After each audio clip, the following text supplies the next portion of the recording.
Na verdade, o novo acordo ele acontece, né, como uma tentativa de valorização da língua portuguesa, né, de fortalecimento da língua dos países lusófonos no cenário mundial.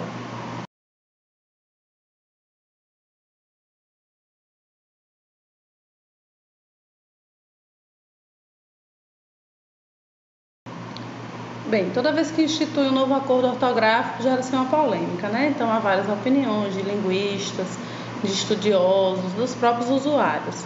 Então, o que a gente poderia assinalar como prós e contras? Na verdade, tem um aspecto aí político e editorial muito forte, né? Então, há um favorecimento, claro, é uma vantagem no mercado editorial para a publicação dos livros, entre esses países lusófonos, principalmente Brasil e Portugal, que sempre houve uma relação muito grande de publicações de autores brasileiros que são lidos em Portugal, de autores portugueses que são muito lidos no Brasil. Então, esse seria um dos aspectos de favorecimento. Há polêmicas também contra o acordo, principalmente em relação aos aspectos mais culturais da língua e históricos. Por que a gente fala diferente, embora seja língua portuguesa, em 8 países no mundo? Porque há aspectos culturais e históricos que fizeram essa diferenciação, que é aquilo que a gente chama de identidade linguística. Então, um dos argumentos contra é justamente isso. Quanto mais você tenta padronizar, homogeneizar, mais você perde essas identidades.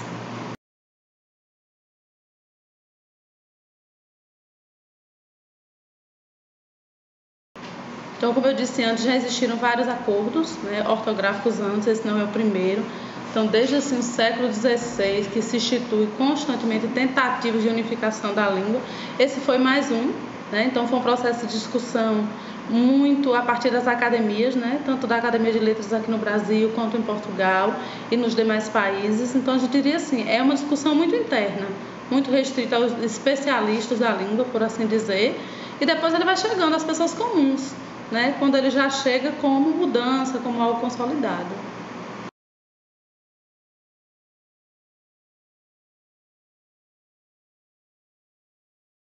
Um dos primeiros que eu considero é justamente a reestruturação de todas as obras para atender o novo acordo. Então, quando a gente fala de escola, por exemplo, que é a nossa realidade, então a escola tem que substituir nas suas bibliotecas gradativamente todo o acervo que ela tem, didático, de dicionário. Então, isso a nível de escola pública é um custo, e é um custo alto. E no mercado editorial também, né? Constantemente os livros precisam estar passando por essa adequação ao novo acordo. Então, esse é um dos entraves no processo, né? Também em relação à aquisição da língua. Então, essas mudanças novas, para a gente que já é um leitor, um usuário adulto, jovem, discutir essas alterações é mais fácil. Agora, no processo de alfabetização, aí complica um pouco.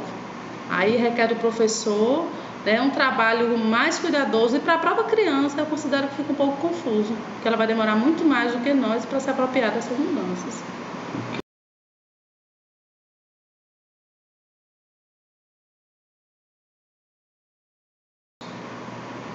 Foram alguns mais simplórios e alguns mais difíceis.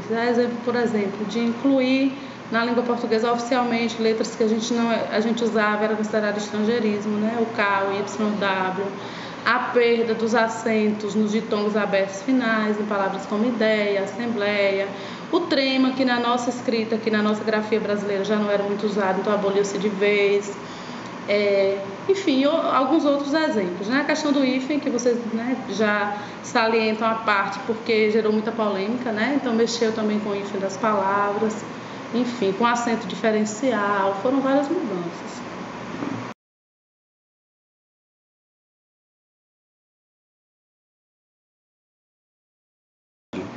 Quando a gente pensa que o acordo ele tem um objetivo de unificar e facilitar o processo da escrita, né, uma identificação em todos os países que usam a língua portuguesa, aí quando a gente vê tantas regras e tantas exceções no emprego do hífen, a gente fica confuso e gera as polêmicas que gerou. Exemplo, a gente tem assim, quando duas palavras, né, uma palavra composta, se ela termina com uma vogal diferente da inicial da outra, a regra básica é o quê? Você vai juntar.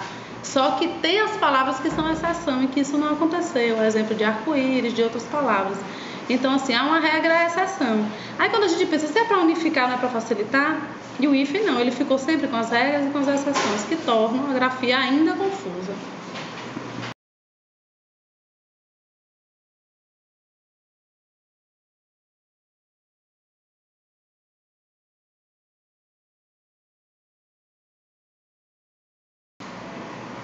Bem, eu diria que eu concordo em parte, assim.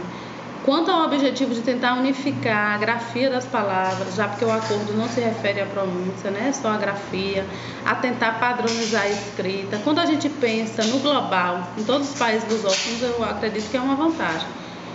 Isso no cenário mundial para fortalecimento da língua. Mas se eu penso no outro lado, como estudiosa da linguagem, na perda de identidade nesse processo de mudança, aí eu já fico meio receosa. Então, assim, eu nem concordo totalmente e nem discordo. O que eu acho é, diante dessas falhas do novo acordo, depois a gente vai ter outro, para corrigir as falhas desse, corrigir as exceções, aquilo que ficou dúbio, que ficou confuso. Até porque o processo de tentativa de unificação ortográfica, ele é secular e ele vai permanecer. Porque o natural seria o quê? A língua desenvolver-se naturalmente, historicamente, e ela própria vai se adaptando. E o acordo não, ele é uma imposição. Então é mais difícil para nós falantes nos apropriarmos das mudanças.